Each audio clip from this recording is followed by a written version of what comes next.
You're listening to the FinancialSurvivalNetwork.com. I'm Kerry Lutz on 1490 WGCH. What has been going on with these markets? Is the system a scam? What can you do about it? And is there a 12-year-old out there who knows more than David Morgan and I put together? The answer to that is probably yes, but we'll let David Morgan talk about it. David, it's great to see you again, man. How are you? Kerry, it's great to be back with you.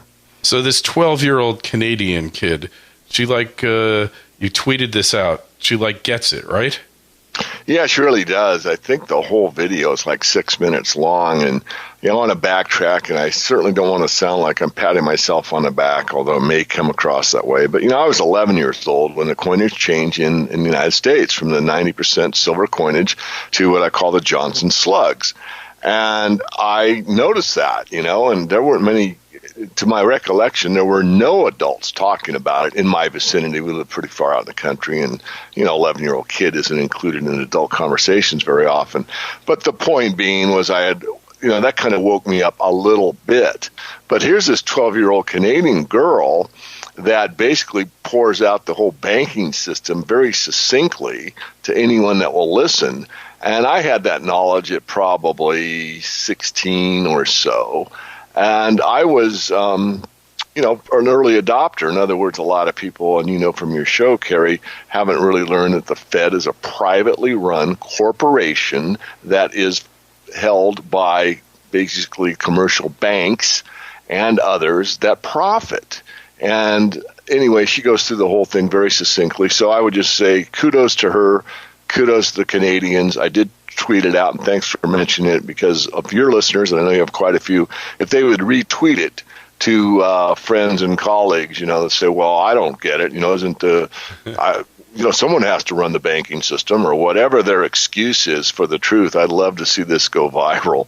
Hey, that reminds me, I think I've shared with you this story. I was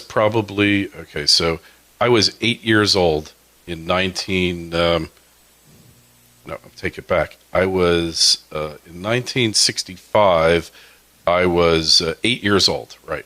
I was 8 years old, and I remember my brother walking into the kitchen, and he had the old silver coins in one hand, and he dropped them on the floor, and they sounded like they had substance. They really rang. And then he dropped the Johnson slugs, and they sounded like tin. They were garbage. And just by listening to the things, it made an impression on me, David, and here we are today. We're discussing this. All right, this is 47 years ago. I'm on a show where I talk about the fake money system, about that very issue of those coins dropping on the floor. And here this kid is 12 years old. She obviously put it together a lot faster than I ever did. But, maybe she should do a special guest appearance with the Bears. The Bears who talk about the Ben Bernanke and the Goldman Sachs and all that. I don't know if you've caught that one, but it would be great to put her together with the Bears to do a special on the monetary system, I have caught the Bears, and you're right. And I don't want to digress too far from the main show, but sound money. A lot of that it has multiple definitions, but part of the sound is the sound. I was with one of the biggest bullion dealers in the world. Lives in Los Angeles, good friend of mine, recently, and we were talking about these counterfeit silver coins and bars that are now hitting, and they're mostly from China. And he brought me in a Silver Eagle, two of them, one real, one not. And he said, okay, Mr. Guru, which one is which? So I just took it on the table and I spun it, because I've, done that many times and have a pretty good idea what silver sounds like. And then the other one, the first spin, I was 90% sure. I did it again. I said, this is the real one. This isn't. He goes, you're right. But, boy, just looking at the darn things, it's an awfully tough thing. And, I've been a little off on this, Kerry, because my thought was, well, silver really isn't that expensive. I mean, per unit value, in other words, a cell phone-sized silver bar is still $1,000. So certainly for something that small in volume, that's a lot of dough. But I thought, a coin, 1 ounce, why would it be worth, counterfeiting that? Because it's really hard to counterfeit to get the weight just right. You can't really, so the point is that according to my friends there, and they had the proof in their hands, I mean, this is indisputable evidence. The evidence is there. They said the Chinese are selling these things for like $1 each. Well, if you could buy something for $1 and put it into a Treasury tube, let's say you bought a monster box. You have 500 ounces of Treasury Silver Liberties. Right. And you took out your 500 real Eagles and you dumped in 500 Eagles here in, the casing and everything looks legit. And, most coin dealers are, fairly busy. They go, you bring it in, you say, here's my Eagles. You open, and he opens it up, and he dumps them out, and he checks them out, and if he's in a hurry, he might not catch it. Yeah. And 30 times on your money is a pretty good markup. So it's a problem. This gentleman, a friend of mine, he's going to be doing a series on it. I'll probably chime in. I talked to one of the biggest wholesalers in the country about the situation, and he didn't urge me one way or the other, but he did indicate his preference would be for me to do some kind of an article about it. And that's not just me. It's but it's for the industry. And quite honestly, Kerry, I didn't realize that the counterfeit of silver had gone this far. I mean, there's a lot of information out there about these tungsten gold bars. And no one knows how pervasive that situation is, but obviously, it only takes one to prove that it's been done. Now, if it's been done once or 1,000 times or multiple, we don't know, but we do know that it's taken place. Same thing in the silver situation, but it is scary. Hey, well, I'll go back to my little report on war nickels. Okay, so that was World War II, and they were just going to use copper and silver, 35% copper, 65% copper, 35% silver. What they found, though, was that those coins would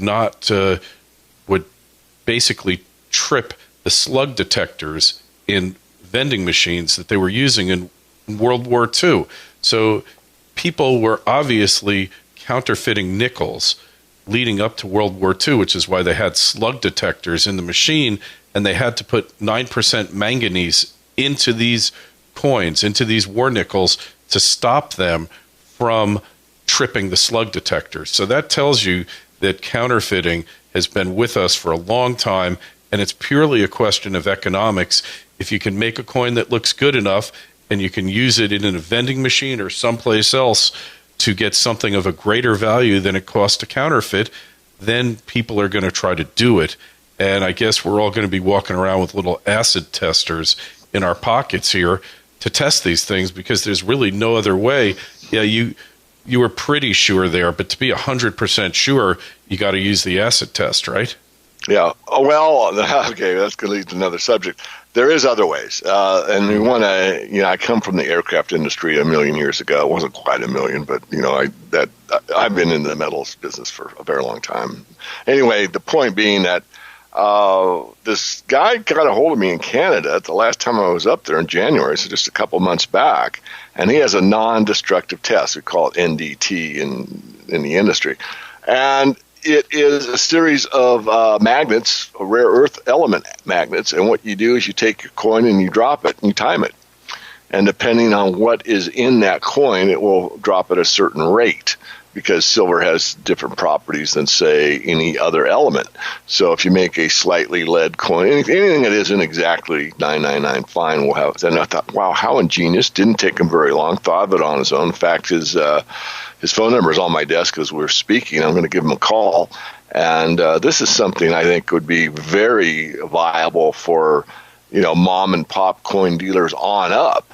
Yeah. Where you could just, and so it would be standard practice for the scenario I just went through, that you go in and you say, here's my box of Silver Eagles. You say, that's fine. And you dump it in the big, I forget what they're called, hopper at the top. Yeah.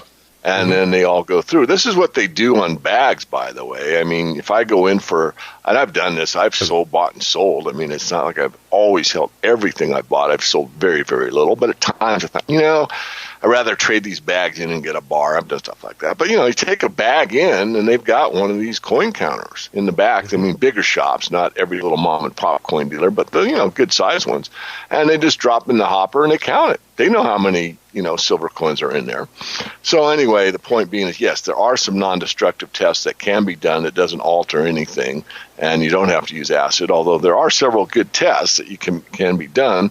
And a lot of these guys at the big are going to the wholesaler. I mean, this guy just is no nonsense. He basically chops these things in half, and they cut them. They just cut them in half. Another thing, like this goes back to the test you were talking about of the sound test. There's ultrasound tests that you can hit the coin with a signal, and the tuning. Basically, it's a tuning pitchfork. The tuning test, and it's because pure silver is going to emit a signal at a certain vibration, and adulterated silver is going to do it at a different vibration. So there's a lot of, ultrasound tests. There's a lot of different tests. My friend invented something that would find pipes with cracks in them by putting out an ultrasound signal and then seeing the vibration of the pipe. Because it was cracked, it would put it out at a different vibration. So they use them on aircraft, ultrasound tests, and no doubt there will be an ultrasound home test for precious metals. There's no question, because just like you said, when you dropped the Johnson slugs, they made a different sound. They put out a different audible audio wavelength than silver, and that will be a bona fide test at some point. It's like 3D seismology when you get down to it. They hit the plate on the ground, the vibrations go into the ground, and from that they map it, and they'll be able to do the same thing. So we could think of a bunch of unique tests, and then let's put in our patent application, David, and let's go into business here, right? Right. Well, I might work a deal with this guy with this magnet. Here's a sunshine bar, and this is a counterfeit. Is it really? Yeah, pretty good, I'll tell you. Now, I didn't pick it up because it's in the plastic capsule. It's basically minted perfectly.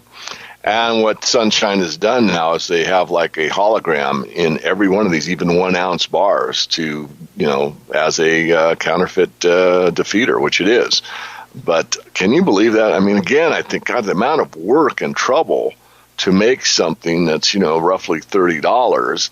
I mean, to make that in the U.S., counterfeit-wise, it probably costs you close to 30. Yeah, but union labor, right? Yeah, but with some of these, areas of the world that have labor costs that are next to nothing, obviously it's worth it. So, again, I don't want to belabor it too long. We've talked about it quite a bit on your show, but It is something, again, that was brought to my attention that I knew existed, but not to the level and not the product situation. I mean, they are doing it in different venues in the silver and gold market. So it again is something that demands some attention. Yeah, and the banking system loves it because it undermines faith in precious metals and thereby makes people distrust putting their wealth into metal, right? Yeah. They love it. It does, yeah. So, and speaking of the markets and faith and confidence, we've had some really major confidence rattling events where I've gotten emails from listeners where you've said, I'm getting rid of my silver and gold. The market's going to be fixed forever, and there's no point trying to beat the Fed. I can't beat them, and that's that. And I said, well, if you think that we're smarter than the Romans, we're smarter than the Greeks, we're smarter than the Byzantines, and how many different fiat money systems did you count that all collapsed? If you think that we're smarter than all of them, then more power to you. Have fun. Yeah, agreed. I mean, the Magambo guru, which we don't talk about much anymore, he is so funny, but he's on point. Yeah. Talks about Addison Wiggins, and when he went to work for Bill Bonner, according to the Magambo, the first assignment, one of the first was for Addison to go through from A through Z and find all the fiat currencies, all the paper currencies that have failed, and see how many didn't fail or whatever. And so Addison got through A, B. Of course, Magambo does this much better than me, so expressive. But he goes ballistic. He goes, after B, he'd already discovered 400 currencies. 100% of them failed. They all failed. Just rants and rants and rants. But that's the point. And as you say, I'm just backing you up. And I've made a similar statement. Well, if you think that, because we have computers or because we're technologically advanced or because we're so smart or because we're America or on and on, any excuse you want to make, you're making something that history has always borne out doesn't work. And, basically, and I made this point probably too many times, but I think bears repeating, the U.S.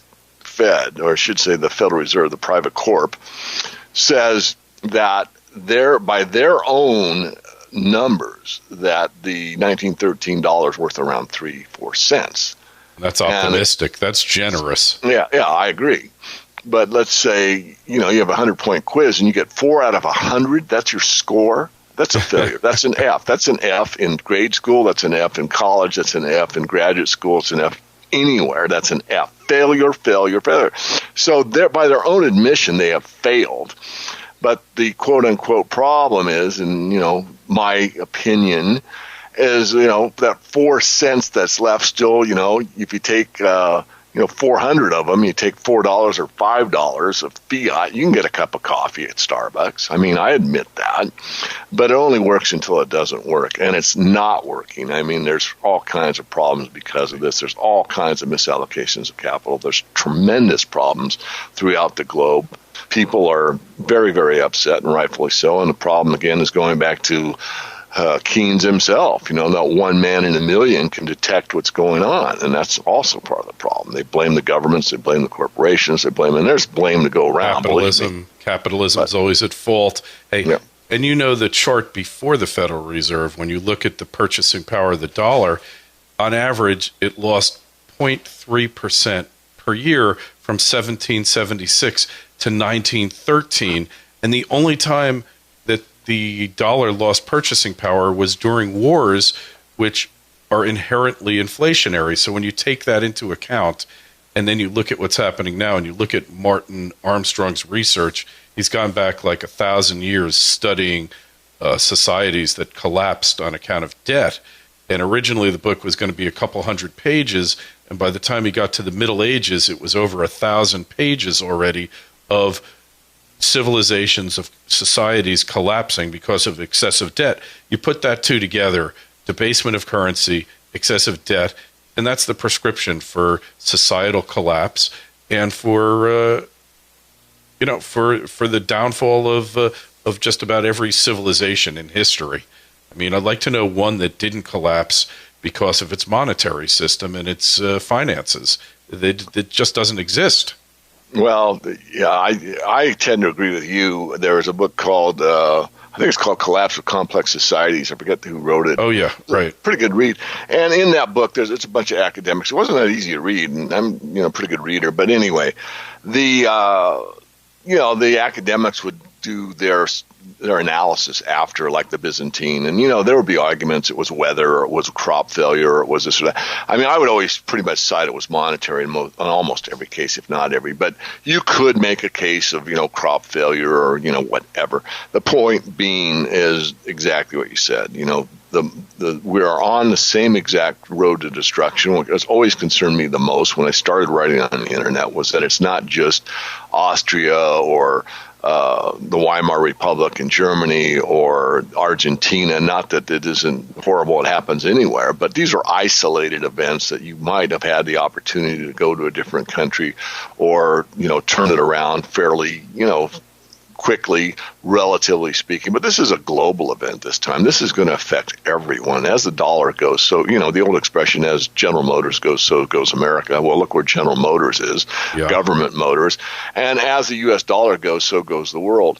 And I want to also address the word collapse, because I think people, and this is my experience, Carrie, and maybe I'm sure you have an opinion on this, but people get, I think, the wrong idea about the word collapse. I think a lot of people, and it can mean a lot of things, but generally it seems that people are overreactive to that word. And in a lot of feedback that I get, the word collapse means that like everything burns to the ground and there's nothing left. Well, that's scorched earth policy. That's not a collapse. In a financial collapse, all the wealth remains there.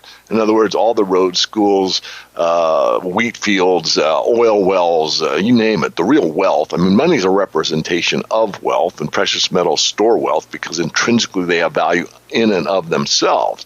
But the wealth stays in place in a financial collapse. Now, there's lots of distortions, and there's lots of pain, and it's not easy, and there's suffering.